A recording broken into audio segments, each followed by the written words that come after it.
The Interior Department is urging LGUs to adopt cashless transactions. To discuss that further, we have Annalisa Bonagoa, Director of the ILG's Bureau of Local Government Development, joining us now on Zoom. Good morning po, ma'am. Magandang umaga po at sa ating mga panood. Yun nga po, hingi na lang po kami ng update dito po sa ating bagong panuntunan regarding po sa paggamit po ng cashless transactions. Maraming salamat. Yung bagong issuance ng DILG, this is the DILG Memorandum Circular 2025-42. Ang title nito ay Guidelines in the Implementation of Electronic Payments and Collection System for Taxes and Charges for Local Government Units. Ito po ay pursuant and in connection with Executive Order 170 na inisyu noong May 12, 2022, which mandates all government agency to adopt digital payments for government disbursements and collections. So it directs all government entities from national government to instrument to corporation and local government units to adopt digital payment channels in the respective collection. Alright. So LGUs po natin dito, pero yan po yung paggamit, no, to be clear on that po, paggamit ng mga e-wallets, kumbaga. Basically yun po, paggamit ng e-wallets and other, hindi lang e-wallets, other payment transaction system like bank transfers and kahit mga payment centers in the localities na accessible sa ating mga clients and to the public that are transacting with local government units. Okay. So ito po ay implemented na po ngayon, tama po ba? Sinimulan po namin implement ng May 20, 2025 to start of May. Okay. So we have parang mga 5 days po since it started. Kamusta naman po? Actually po, kasi since the Digital Payments Executive Order 70 has been issued in May 2022, so may mga advocacies na ang DILG even prior to the issuance of this memorandum circular. At offshoot din ng pandemic, no, yung lessons natin during the pandemic, that digital payments are actually pwedeng i-implement, no, sa local government units kasi nagawa natin during the pandemic in 2020 and 2021. Okay. So sinundan lang natin to ng implementation, tinighten yung policies, rules, and regulation for the implementation of our local government units. So kumbaga parang ginoong official lang po talaga natin. But the question here po, ma'am, yung transparency, how can we ensure po yung transparency ng mga transaction dito, knowing that we're going to be using yung mga cashless transaction po? Yes, ma'am. Alam naman natin, no, pagdating sa COA, laging gusto natin ay merong paper transaction at merong kang proof of transaction by government, lalo na yung mga financial transaction. Pero dito sa online payment in government, na-ensure din natin ang transparency kasi merong clear and auditable trail for financial transaction. This includes yung paper trail kasi lahat naman yan may records of receipts and authenticity of payments. Merong nare-receive through the different online financial mechanism. Kailangan naka-enroll yung payment modality sa locality at ito ay authorized by an ordinance of the local government unit. So sa digital platforms naman also offer merong public access for information. So pwedeng mag-view ng public kung ano na yung transactions ng government easily, no? Madaling mag-record at mag-summarize ng transactions of government kasi online to.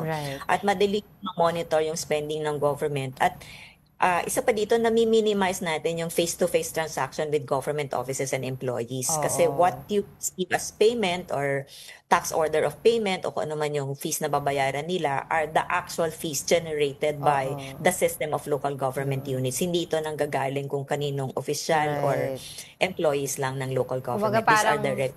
Makakaiwas po sa mga under-the-table transactions. Precisely po. So, to make it clear po, meron pong official, kumbaga official QR code per local government unit to make sure na yun po yung legitimate na pagbabayaran ng isang tao sa kanilang local government office. Kasi we have to clear that kasi marami po ngayon mga scammers, 'di ba, na dito kayo pumunta, dito kayo magbayad, ito yung legit pero hindi naman pala.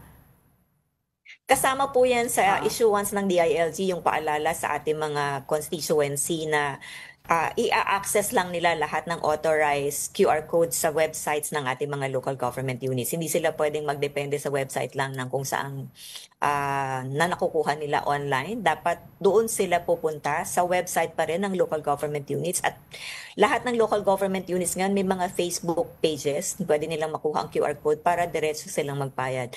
Ngayon din, karamihan, kung hindi man lahat, 958 or 63% of our local government units already have online payment systems, no? So pwedeng doon sila papasok sa mga applications at saka systems ng local government units para hindi sila maligaw kung saan sila magbabayad.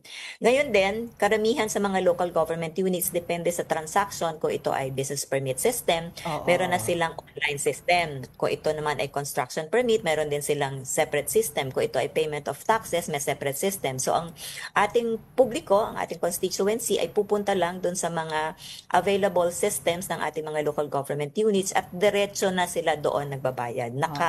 Naka-link na yung payment modalities doon sa mga available systems for different transactions ng ating mga local governments.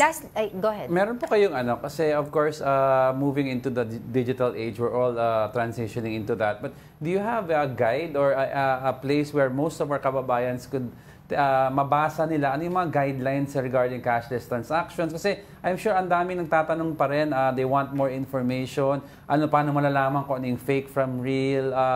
May website po ba ang DILG dedicated just for an information campaign? Sa ngayon, wala kaming dedicated website, pero puspusan ang advocacy ng DILG kasama ang Bangko Sentral ng Pilipinas dahil meron ding joint memorandum circular na inisyu ang Bangko Sentral at ang DILG, and joining naman the participation of the public. Ito yung tinatawag na programang Paleng QR, which encourages market vendors, sari-sari store owners, tricycle drivers, consumers, and commuters to use online payment. At sa ngayon naman, halos lahat ng tao gumagamit ng GCash, Maya, etc. So, ina-encourage natin na when they transact with local government units, they use the same, no? Hindi lang sa e-commerce, pero doon din sa kanilang mga transactions sa local governments. And then, may mga training at advocacy activities na kinokonduct ang DILG at ang Bangko Sentral, katulong din ng local government units para mapaliwanagan ng ating publiko kung paano ang tamang paggamit ng online payment mechanism. Pero on the side, lastly, meron pa naman cash transaction. Well, hindi naman mawawala yun. Option lang naman ito. Tama po, ma'am? Yes po, ma'am. While we are promoting digital payments, ine-encourage pa rin natin na available pa rin yung acceptance of cash and other traditional mode of payment. Kasi meron pa rin natitira na mas gusto nila, sigurado sila na inabot nila yung kanilang payment sa nararapat na or authorized representative ng LGUs. Okay. So, hindi mawawala yung cash and other traditional modes of payment while we are promoting digital payments. Alright, maraming salamat po sa inyong oras, Director Ana Bonagoa of DILG's Bureau of Local Government Development. Maraming salamat po sa inyong oras.